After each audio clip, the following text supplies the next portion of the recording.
देश के लोगों की इस एस्पिरेशन को पूरा करने के लिए हम सबको, आपको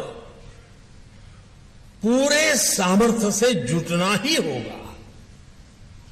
तेजी से निर्णय लेने होंगे, उन निर्णयों को उतनी ही तेजी से लागू करना होगा। और आपको एक और बात का ध्यान अवश्य रखना होगा कि आज, और ये मैं कह रहा हूं इसलिए नहीं, आप भी अनुभव करते होंगे, आज पूरे विश्व की भी भारत से अपेक्षाएं बहुत ज्यादा बढ़ गई हैं। दुनिया भर के एक्सपर्ट्स, विभिन्न अंतर्राष्ट्रीय संस्थाएं ये कह रही है कि भारत का समय आ गया है। India's time has arrived. ऐसी स्थिति में भारत की ब्यूरोक्रेसी को एक भी पल गंवाना नहीं है। आज मैं भारत की ब्यूरोक्रेसी से, भारत के हर सरकारी कर्मचारी से, चाहे वो राज्य सरकार में हो या केंद्र सरकार में, मैं एक आग्रह जरूर करना चाहता हूं। देश ने आप पर बहुत भरोसा किया है, आपको मौका दिया है। उस भरोसे को कायम रखते हुए काम करिए। मैं आपसे अक्सर कहता हूं कि आपकी सर्विस में आपके निर्णयों का आधार सिर्फ और सिर्फ देश हित होना चाहिए। हो सकता है फील्ड में आपको किसी एक व्यक्ति के लिए कोई फैसला लेना हो, किसी एक समूह के लिए कोई फैसला लेना हो, लेकिन तब भी आप ये जरूर सोचें कि मेरे इस निर्णय से, निर्णय भले ही छोटा क्यों ना हो, मेरे इस निर्णय से देश का क्या भला होगा। यानी आपके लिए कसौटी देश हित ही है। और मैं आज भारत की ब्यूरोक्रेसी के लिए इस कसौटी में एक और बात जोड़ना चाहता हूं। मुझे विश्वास है आप इस कसौटी पर भी खरा उतरेंगे। साथियों, किसी भी लोकतंत्र में राजनीतिक दलों का बहुत महत्व होता ही है और यह आवश्यक भी है, और ये लोकतंत्र की ब्यूटी है। हर दल की अपनी विचारधारा होती है। संविधान ने हर दल को यह अधिकार दिया है, लेकिन एक ब्यूरोक्रेट के तौर पर, एक सरकारी कर्मचारी के तौर पर अब आपको अपने हर निर्णय में कुछ सवालों का अवश्य ध्यान रखना ही पड़ेगा।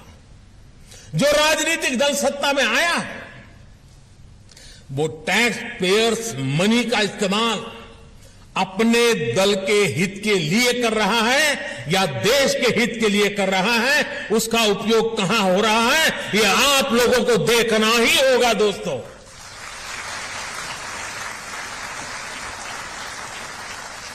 वो राजनीतिक दल अपने दल के विस्तार में सरकारी धन का उपयोग कर रहा है या फिर देश के विकास में उस पैसों का इस्तेमाल कर रहा है, वो राजनीतिक दल अपना वोट बैंक बनाने के लिए सरकारी धन लुटा रहा है या फिर सभी का जीवन आसान बनाने के लिए काम कर रहा है। वो राजनीतिक दल सरकारी पैसे से अपना प्रचार कर रहा है या फिर ईमानदारी से लोगों को जागरूक कर रहा है। वो राजनीतिक दल अपने कार्यकर्ताओं को ही विभिन्न संस्थाओं में नियुक्त कर रहा है या फिर सबको पारदर्शी रूप से नौकरी में आने का अवसर दे रहा है। वो राजनीतिक दल नीतियों में इसलिए तो फेरबदल नहीं कर रहा ताकि उसकी आकाओं की काली कमाई के नए रास्ते बने। आप अपने हर फैसले से पहले इन सवालों के बारे में जरूर सोचें। सरदार पटेल जिस ब्यूरोक्रेसी को स्टील फ्रेम ऑफ इंडिया कहा करते थे, उसी ब्यूरोक्रेसी को उनकी अपेक्षाओं पर भी खरा उतरना है। क्योंकि अब अगर ब्यूरोक्रेसी से चूक हुई तो देश का धन लुट जाएगा, टैक्स पेयर्स मनी तबाह हो जाएगा, देश के युवाओं के सपने चकनाचूर हो जाएंगे। साथियों, जो युवा बीते कुछ वर्षों में या पिछले दशक में देश की सिविल सेवा से जुड़े हैं, उन्हें मैं कुछ बातें विशेष तौर पर कहना चाहता हूं। आप भी जानते हैं कि जीवन जीने के दो तरीके होते हैं। पहला, गेटिंग थिंग्स डन, और दूसरा, लेटिंग थिंग्स हैपन। पहला एक्टिव एटीट्यूड है और दूसरा पैसिव एटीट्यूड का प्रतिबिंब है। पहले तरीके से जीने वाले व्यक्ति की सोच होती है कि हां, बदलाव आ सकता है। दूसरे तरीके में विश्वास करने वाला व्यक्ति कहता है, ठीक है, रहने दो, सब ऐसे ही चलता है, पहले से भी चलता है, आगे भी चलता रहेगा, वो तो अपने आप हो जाएगा, ठीक हो जाएगा।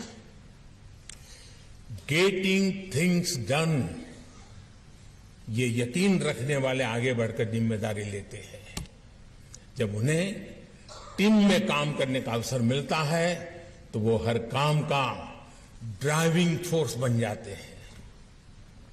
लोगों के जीवन में बदलाव लाने की ऐसी ज्वलंत इच्छा से ही आप एक ऐसी विरासत छोड़ जाएंगे जिसे लोग याद करेंगे। आपको ये भी याद रखना होगा कि एक अफसर के रूप में आपकी सफलता इस बात से नहीं आंकी जाएगी कि आपने अपने लिए क्या हासिल किया। आपकी सफलता का आकलन इस बात से होगा कि आपके काम से, आपके कैरियर से दूसरों का जीवन कितना बदला है। जिनका जीवन बदलने की जिम्मेदारी आपके पास थी, वे लोग आपके बारे में क्या सोचते हैं। इसलिए आपको ये हमेशा याद रखना है, good governance is the key. जब पीपल सेंट्रिक गवर्नेंस होती है, जब डेवलपमेंट ओरिएंटेड गवर्नेंस होती है, तो वो समस्याओं का समाधान भी करती है और बेहतर रिजल्ट भी देती है। गुड गवर्नेंस में जनता के प्रति जवाबदेही होती है। एक ही राज्य में एक जिला अच्छा परफॉर्म करे और दूसरा न करे तो इसके पिछले असली वजह गुड गवर्नेंस का अंतर ही होता है। हमारे सामने एस्पिरेशनल डिस्ट्रिक्ट्स का उदाहरण है।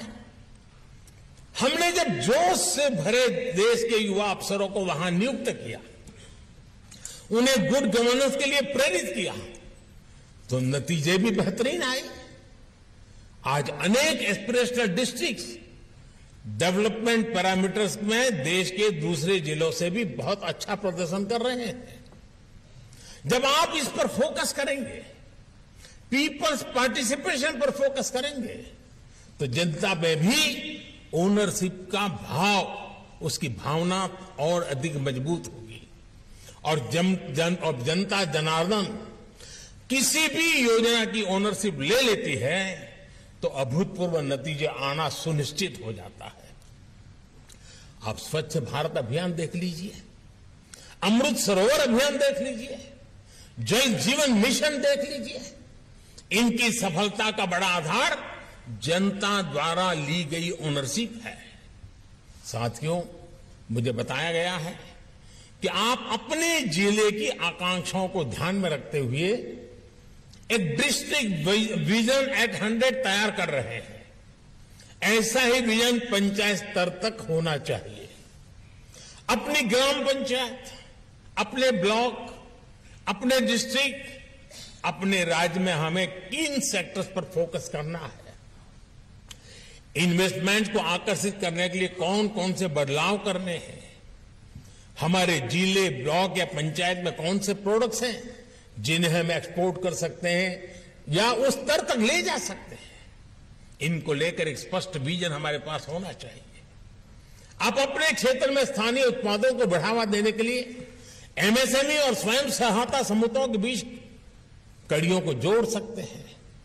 आप सभी के लिए लोकल टैलेंट को प्रोत्साहित करना, लोकल एंटरप्रेन्योरशिप को सपोर्ट करना, स्टार्टअप कल्चर को बढ़ावा देना, मैं समझता हूं कि ये समय की मांग है।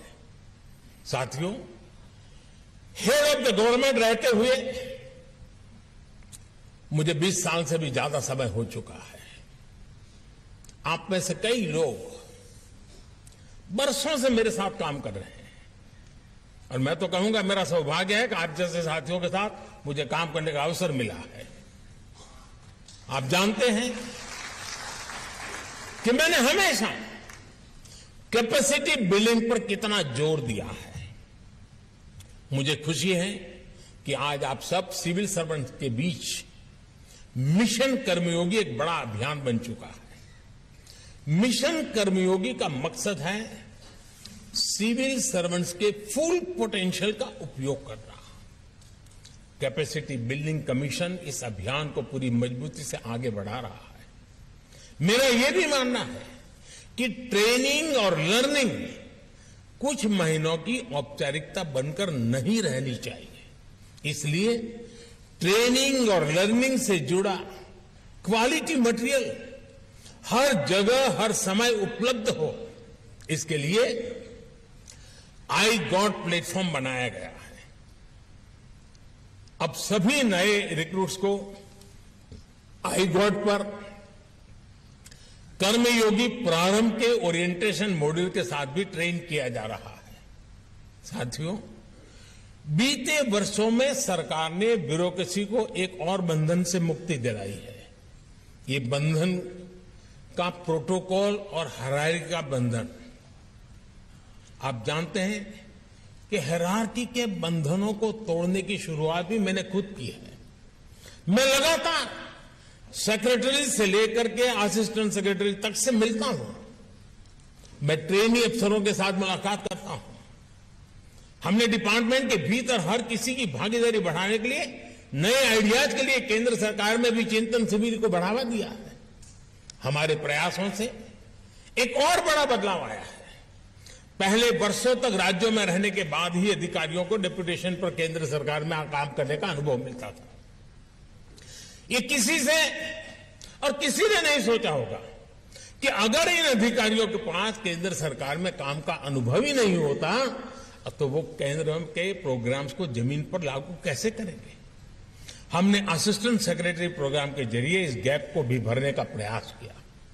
अब युवा आईएएस अपने कैरियर की शुरुआत में ही केंद्र सरकार में काम करने का, उनके अनुभव लेने का मौका मिलता है। सीनियर मोस्ट लोगों के साथ उसको कुछ सीखने को मिलता है। हमें इस तरह के इनोवेशंस को आगे बढ़ाना है। इन प्रयासों को परिणामों के लिए और शिखर पर ले जाने के लिए निरंतर कोशिश करनी है। साथियों, विकसित भारत तो नेशनल